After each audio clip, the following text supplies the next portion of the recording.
Alors yo les boys, on se retrouve pour une nouvelle vidéo l'équipe. Comme vous l'avez vu, on se trouve pour parler de mes souvenirs d'enfance. Je sais que vous kiffez ces vidéos dans le délire un peu story time, je vous raconte ma life, mes péripéties dans ma vie. Du coup on se retrouve pour une nouvelle vidéo, mes souvenirs d'enfance. Et cette idée de vidéo m'est venue en regardant un reportage sur le marchand de glace qui passait tous les jours en bas de chez moi.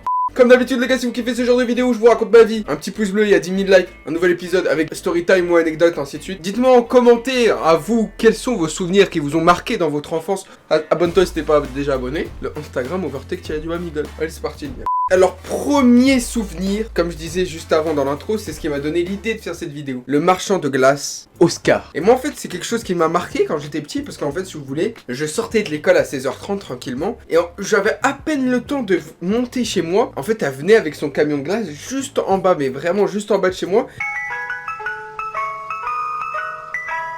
Du coup, j'arrivais en haut. Maman, t'as pas €, s'il te plaît, maman, €, c'est pour m'acheter une glace. Oscar, elle est là, elle est en bas, il y a le camion d'Oscar en bas. Plusieurs fois, hein, quand je vous dis ça, mais vraiment plusieurs fois, je descends en courant, tout ça, tac, tac, tac, je prends l'ascenseur, bim, bam, boum, j'habite au 9ème étage. Hein. J'arrive en bas, je descends les quelques escaliers qui arrivent, et là j'arrive, et j'entends la musique d'Oscar comme quoi c'est barré. Là, je vois le camion se barrer, moi je suis avec ma pièce de...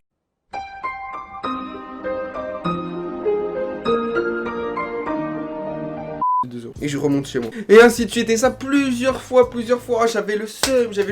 Du coup, après, les jours suivants, j'ai capté qu'il fallait que je prenne la pièce de 2 € en allant à l'école. Comme ça, dès que je sors de l'école, je l'attends en bas de chez WAM direct. J'ai pas besoin de remonter. Et c'est ce que je faisais. Franchement, un bête de souvenir. Gros big up au glace Oscar. Ensuite, second souvenir, c'est à peu près la même période, c'est quand j'étais à l'école primaire. C'était quand mes parents ils venaient me chercher à l'école. C'était un plaisir. Papa, maman, tu sais quand t'es en CP, CE1, tu sais t'es en primaire et tout ça, t'attends juste un truc, c'est de rentrer. Tes parents ils viennent te chercher avec un petit goûter. Moi je m'en souviens, ma mère, elle me ramenait toujours un pain au chocolat ou un croissant avec une brique de jus. Oh, j'étais tout le temps. Oh là là. Je voyais le petit pain au chocolat, le croissant, à 16h30. J'étais comme un fou, j'étais heureux. Et mon père aussi, il venait me chercher avec un petit gâteau, tout ça, mon petit jus et tout. Toujours. En fait, c'était l'époque de la simplicité, on va dire. C'est ça que je kiffe dans cette période, c'était la simplicité. Juste un gâteau, juste un petit gâteau. Tu pouvais être content en sortant de l'école et ça pouvait refaire ta journée, tu vois. Troisième petit souvenir d'enfance. Le midi zouzou. Ouais, c'est ça. Les zouzous, midi, les zouzous, t'as capté. Je rentrais les midis manger à la maison parce que voilà, il y avait ma maman. Et il y avait toujours les midis, les zouzous. Ma maman me faisait soit purée avec poisson pané, hein, à la base, ou hamburger maison. Oh là, les hamburgers maison de ma maman. Oh, les hamburgers maison de ma maman, c'était quelque chose, hein. Hamburger maison, tac, midi, les zouzous, c'était la base. Dites-moi d'ailleurs, ceux qui ont connu midi, les zouzous, parce que bon, si je dis pas de bêtises, c'est plus d'actualité, hein, ça existe plus. Ensuite, autre souvenir dans cette même période primaire et tout ça, c'était les colonies de vacances. Les colonies de vacances, si je ne m'abuse et que je ne dis pas de conneries, ma première colonie de vacances, à l'âge de 9 ans ou de 10 ans, je sais plus. Et franchement, c'était un bête de souvenir. Pour moi qui connaissais que les vacances au bled, franchement, aller ailleurs et découvrir des endroits de la France, pour moi c'est le turfu, t'as capté? Et donc j'avais été à la Trinité-sur-Mer, si j'ai pas de bêtises, peut-être que certains connaissent parmi vous. On était donc dans un sorte de petit château et tout ça. Tout le château était entouré de forêts. On avait un vaste terrain de foot, un terrain de badminton, un terrain de volley. C'était le feu, c'était le fuego les amis. Et je m'en souviens, on faisait des concours de cabanes à construire dans la forêt. On faisait des soirées où on racontait des histoires et tout ça dans la forêt. Taper des foot du matin au soir. Franchement, c'était les meilleures vacances que je pouvais rêver pour l'époque. Tu vois ce que je veux dire? Et à côté, il y avait aussi du coup Méoudre, pour ceux qui connaissent, que j'ai fait 2 fois. Une fois avec l'école et une fois que j'ai refait avec la mairie. Et ça aussi j'ai kiffé. Donc c'était à la montagne. Hein, voilà, il y avait pas la mer ou quoi, mais c'était à la montagne. Et malgré tout, c'était lourd, je kiffais, on a fait de l'escalade, surtout l'escalade. L'escalade c'est une dinguerie, franchement l'escalade j'en ai fait plein de fois, genre je dirais plus d'une dizaine. Et en fait ce que je kiffais c'était, on va dire, l'un des seuls sports où je me sentais à peu près chaud, tu vois ce que je veux dire? C'est-à-dire il n'y avait pas besoin d'une capacité physique phénoménale, et pourtant j'étais là, je montais haut, j'avais pas le vertige à cette époque, tu vois, chose que j'ai actuellement. Je n'avais pas du tout le vertige, je montais archi haut, ils étaient choqués et tout. D'ailleurs, anecdote dans l'anecdote, c'est un jour j'ai failli mourir. Vous savez, il y a quelqu'un qui vous assure en bas quand tu fais de l'escalade, tu sais jamais si tu tombes, et en fait il te retient à la corde, tu vois, et la corde elle est attachée à lui. Et généralement ils te mettent quelqu'un qui a plus ou moins ton poids. Faut savoir que pour mon âge, j'étais assez stock, assez gros, donc c'était compliqué de trouver quelqu'un, tu vois, qui avait mon poids. Donc il y avait un mec qui avait plus ou moins mon poids, il y avait une meuf avec lui qui tenait la corde. Oh, tu vois, on sait jamais, je tombe, ils sont à 2, t'as capté? Sauf que ce guignol des Famax, il n'avait pas attaché la corde à son baudrier.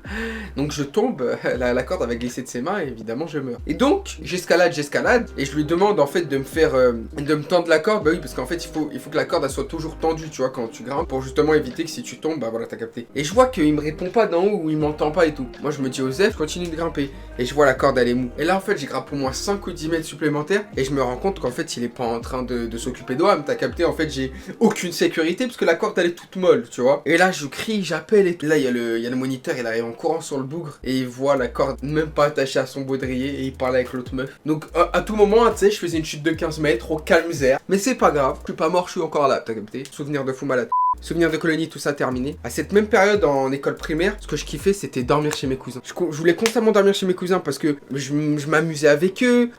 Ils avaient des consoles de jeux que j'avais pas. Et tu sais, quand t'es petit, t'es là, t'es en mode... Ah ouais, mais lui, il a la Play, moi j'ai pas la Play chez moi. Bon bah vas-y, je vais aller dormir chez lui pour jouer à la Play. Tu vois, il y avait ce délire là. En plus, ils avaient un gymnase parce que voilà, ils habitent dans un gymnase. Donc c'était vraiment le feu. En plus, il y avait ma grande cousine, mes deux grands cousins, qui fait parler avec eux, jouer avec eux. Il y avait mon cousin qui avait le même âge que moi d'ailleurs, qui est comme mon frère. Hein. Je sais pas si vous avez cette chance d'avoir un lien aussi proche avec des membres de votre famille, c'est-à-dire des cousins, voilà, ou même avec des amis, hein. Je sais pas, tu vois, avoir ce lien. Mais c'était vraiment un kiff, genre juste dormir 2-3 jours chez eux. Pour moi, c'était des vacances.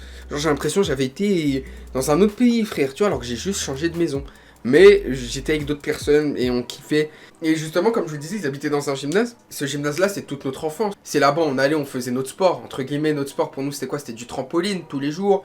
Tac, des chats, des cache-cache, des foot, parce que voilà, il y a le terrain de foot. Et on a eu une chance d'avoir ça dans notre enfance, c'est fou. Malheureusement, on va pas faire de vidéo là-bas parce qu'il faut une autorisation avec la mairie, les gars. Mais si ça aurait été possible, je l'aurais fait. Et pour les derniers souvenirs, les gars, je vais vous parler du sport. Parce que malgré que je suis un gros sac, je pense avoir été assez sportif dans ma jeunesse. J'ai fait voilà, de la natation pendant 4 ans, du rugby pendant 3 ans, de la boxe française pendant la moitié d'un an. Et j'ai kiffé la natation. La natation, mine de rien, j'ai kiffé. Quand j'ai commencé la natation, j'étais un mec... j'étais pas gros, hein, j'étais un peu queuse. Et en faisant de la natation, tout ça, j'ai commencé à prendre un peu de muscles, hein, mais vite fait, hein, je vais pas vous mitonner. Après que j'ai arrêté la natation, je dirais que j'ai grossi. Je sais pas pourquoi, hein, peut-être parce que justement la natation, ça me permettait de pas grossir, je sais pas. Ensuite, j'ai fait du rugby avec la S du collège. On va dire le rugby, c'était un peu un sport où je me voilais la face. Je me pensais fort parce que j'étais une masse, mais j'étais éclaté. Alors on va pas se mentir, j'étais lent, j'avais aucune technique. Il y avait des gros avec nous en rugby, hein, mais eux, ils avaient de la technique, ils savaient bien faire, ils faisaient de bonnes passes, ils savaient comment jouer. Moi, j'étais éclaté. On me disait, mets-toi là, je me mettais là, j'essayais d'arrêter des mecs, j'y arrivais pas. J'étais nul à chier. Le rugby, franchement, j'en ai fait 3 ans, je crois que c'était limite du forcing, tu vois. Et à côté de ça, j'ai fait de la boxe française quelques mois, et c'était vraiment du lourd. Ah, franchement, du lourd. La boxe, d'ailleurs, je regrette d'avoir arrêté. Mine de rien, en quelques mois, ça m'a appris les bases. Croyez-moi que ça sert pour se défendre, hein, vraiment pour se défendre, toujours faire au moins un sport de combat dans sa vie. Et dernier pseudo-sport, c'est la patinoire. La patinoire, franchement, un kiff. J'ai fait des connaissances de fou à la patinoire, j'y allais tous les soirs limite. C'était un peu le truc qui me permettait de sortir du quotidien, tu vois. J'y allais à la patinoire, tac, j'avais mes propres